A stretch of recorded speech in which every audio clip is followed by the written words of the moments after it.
Ms. Shilpa Shashidharan holds a post-graduation in history and has cleared the UPSC Civil Service Preliminary Examination for the year 2019. With years of experience in teaching in history and other subjects, let me welcome Ms. Shilpa Shashidharan for today's session. Hello and welcome to this session on Gandhi's life during the period 1893 to 1914. So we have learned about the moderate phase, the extremist phase, the revolutionary phase. We have learned about the Home Rule League. Now comes the most important part of freedom struggle, the entry of Mahatma Gandhi.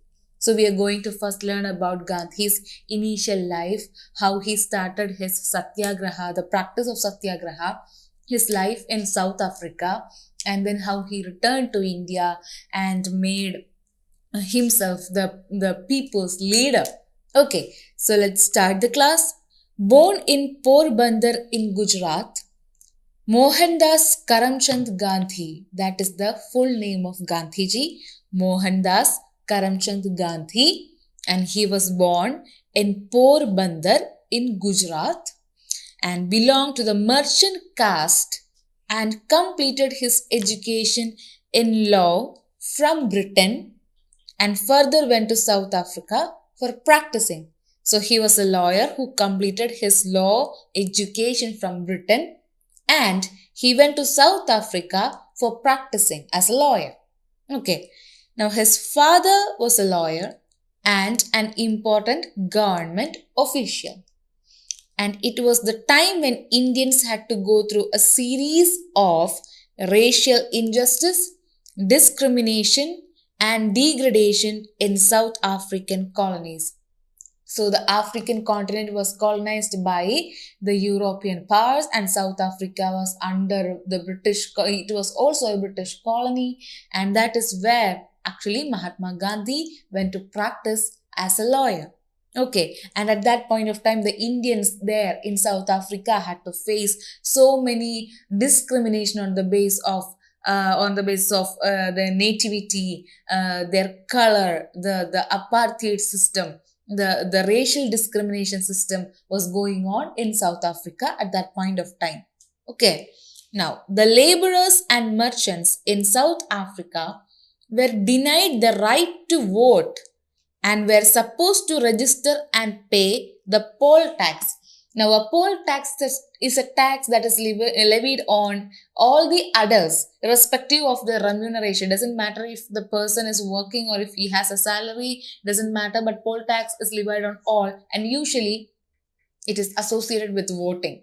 Okay, so this poll tax, every Indian, they were supposed to pay poll tax and they were also denied the right to vote. Okay, now, it was under the leadership of Gandhiji, an organized struggle was exercised in South Africa against the brutalities of the authorities. So, the injustice caused by these authorities, Gandhi, he made the people there fight against this injustice. Okay, now it is during this struggle that he evolved the strategy of satyagraha based on truth and non-violence. The satyagraha, the search for truth through non-violence, the search for justice, the search for truth through non-violence. This practice or this kind of protest was formulated back in South Africa, especially to fight against the injustice caused by the British colonizers there in South Africa. Okay, that's where he first formulated it.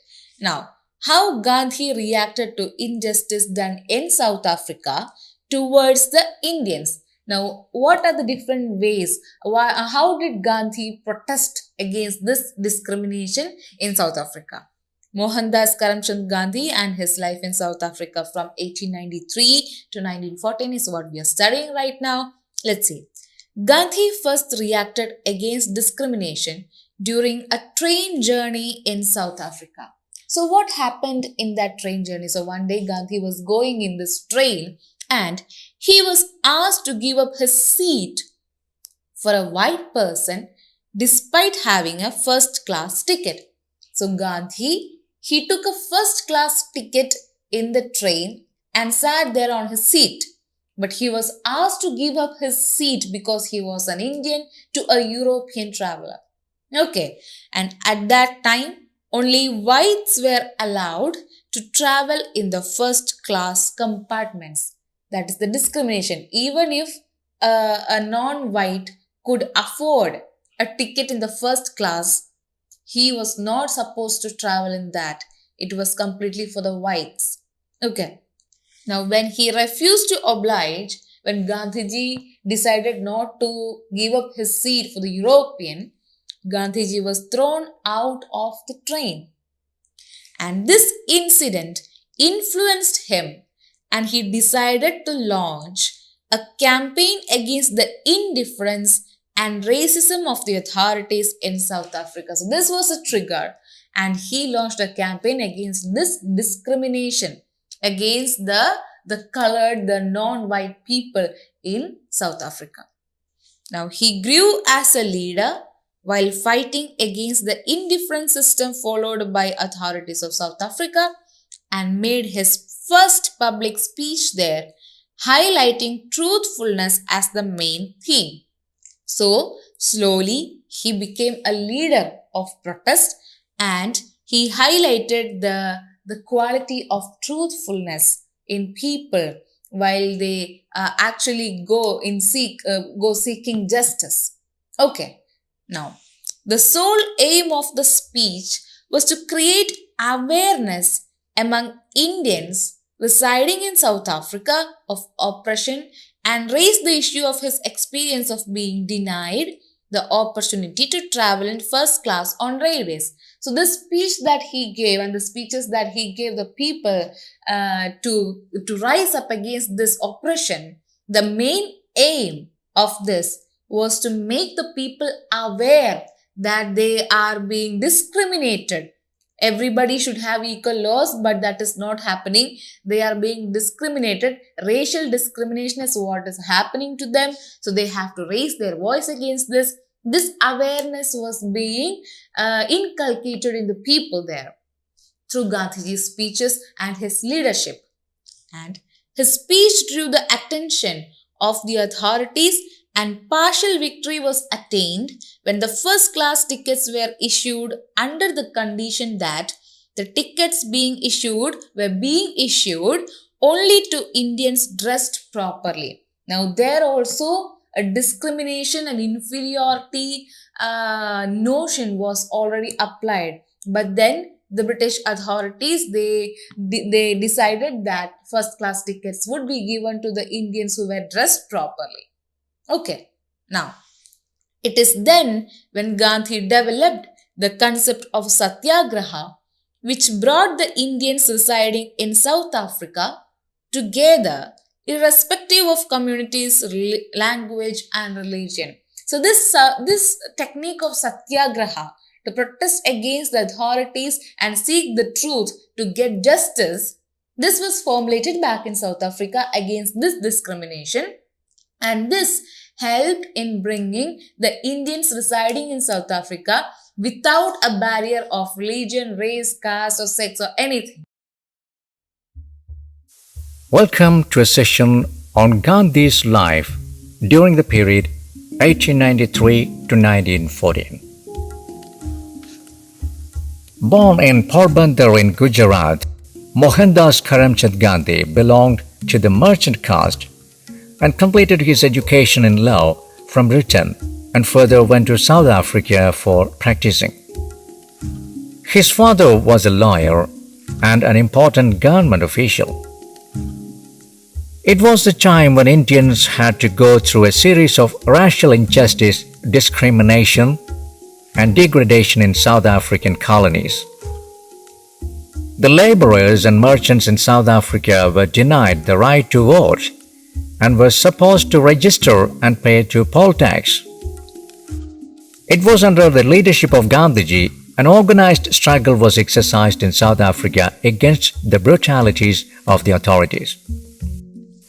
It is during this struggle that he evolved the strategy of satyagraha based on truth and non-violence. Let us learn about how Gandhi reacted to the injustice done in South Africa towards the Indians. Mohandas Karamchand Gandhi and his life in South Africa. Gandhi first reacted against discrimination during a train journey in South Africa. He was asked to give up his seat for a white person despite having a first-class ticket. At that time, only whites were allowed to travel in the first-class compartments. When he refused to oblige, Gandhiji was thrown out of the train. This incident influenced him, and he decided to launch a campaign against the indifference and the racism of the authorities in South Africa. He grew as a leader while fighting against the indifferent system followed by the authorities in South Africa and made his first public speech there, highlighting truthfulness as the main theme. The sole aim of the speech was to create awareness among the Indians residing in South Africa of oppression and raise the issue of his experience of being denied the opportunity to travel in first class on railways. His speech drew the attention of the authorities, and partial victory was attained when first-class tickets were issued under the condition that the tickets being issued only to Indians dressed properly.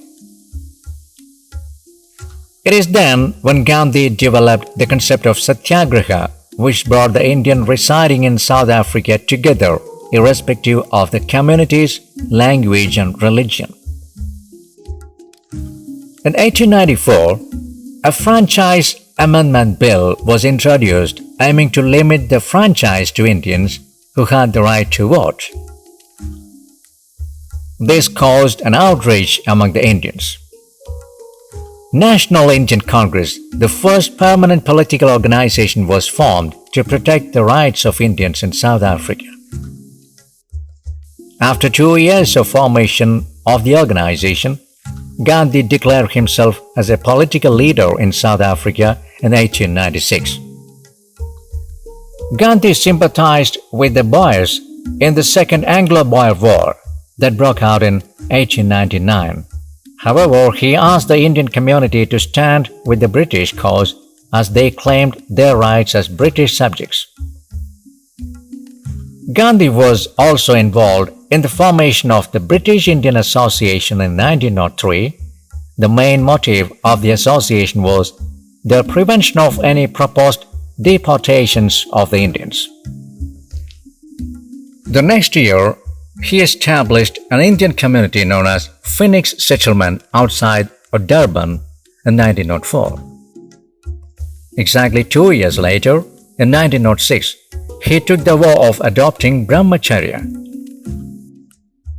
He felt that family life was restricting himself from working as a full potential public advocate, and he also believed that Brahmacharya had allowed him to take the concept of Satyagraha, for which the literal meaning being truth force. He officially used the principle of Satyagraha for the first time while protesting against the Black Act, otherwise known as the Asiatic Registration Law in 1907, which made it mandatory for Indians to get fingerprinted and keep registration documents with them all the time. Indians refused to get fingerprinted on Gandhi's advice, boycotted documentation offices, and started traveling freely from Natal to Transvaal. Gandhi was arrested and jailed for the first time in 1908. Black Act was revoked in 1914 after 7 years of protest. After 1908, Gandhi faced trial and imprisonment several times. While serving one of his imprisonments, General John Smuts proposed a deal that if the Indians voluntarily registered, he would revoke the act, to which Gandhi agreed. This was not accepted well by many Indians. A Pathan even threatened to kill him and attacked him on his way to register the act. Despite the attack, Gandhi registered the act, but was betrayed by Smuts, after which he worked relentlessly towards the prevention of the act. After the incident, Gandhi returned to South Africa in 1909, knowing that members of NIC were openly plotting against him, but made his public appearance only in 1912 on taking his political mentor Gopal Krishna Gokhale's advice. But on 26 April 1913, Gandhi and his rivals in the NIC parted ways. In 1912, many Indian women, including Gandhiji's wife Kasturba, joined the struggle against the Supreme Court ruling that only Christian marriages were legal in South Africa, thereby declaring all Indian marriages there are invalid. Gandhi was followed by two parties led by Thambi Naidu and Albert Christopher, and this protest was marked as one of the greatest episodes in the history of South Africa. After arresting him for multiple times, the Indian Relief Bill was finally repealed. In 1914, marking an end to Gandhi's work in South Africa, he returned to England with his wife and children.